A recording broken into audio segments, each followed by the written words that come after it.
Vous avez commandé un commandeur, et bien le voici. Bonjour Jérôme. Ah, attendez, il y a du boulot. C'est la première fois qu'on me l'a fait. Sûrement depuis l'école. Ouais.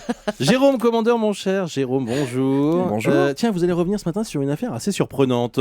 Exactement, je feuilletais ce matin le désormais fanzine d'opposition libéro-gaulliste Figaro et découvrais en page 12 une bien curieuse affaire intitulée, l'article en tout cas, « Retour à la barre pour la préfète kleptomane » ou comment l'une des plus hautes servitrices de l'État est partie avec la lingerie.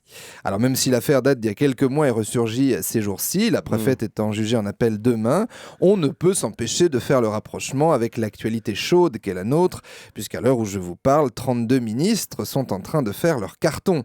Alors si je dois être honnête, moi le premier, qui n'a pas été tenté de partir d'une chambre d'hôtel avec un peignoir ou un cendrier? Certains partent même avec la télécommande, ce qui n'a absolument aucun intérêt une fois rentré chez soi. Dans les ministères, c'est pareil.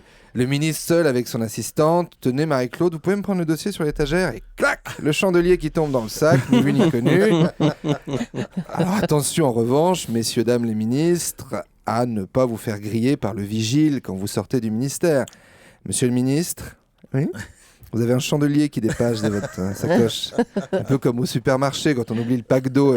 Ah oui, pardon. Je sentais bien que ma sacoche était un peu lourde. Attendez, bougez pas, je vous les rends.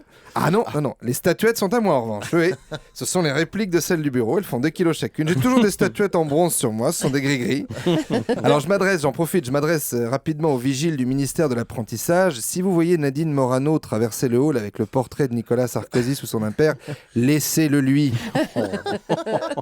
Sinon elle va taper du pied, crier, se rouler par terre, ça va finir en pleurs. En plus le cadre part à la benne, aux encombrants, Donc laissons nos presque anciens ministres à leur déménagement et revenons à notre préfète kleptomane qui a littéralement dépouillé la préfecture de Lozère entre 2007 et 2009.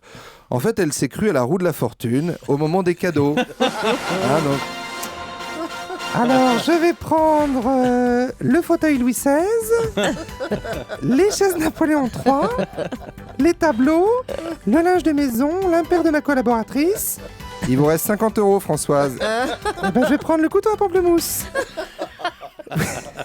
Vous avez bien entendu, la préfète est partie avec l'impair de sa collègue et le couteau à pamplemousse. C'est-à-dire que quand on en est à partir avec le couteau à pamplemousse, c'est que la préfecture, on te l'a retourné. À part les portes et l'encadrement des fenêtres, il n'y a plus rien. Donc ces avocats plaident la mégarde et la méconnaissance.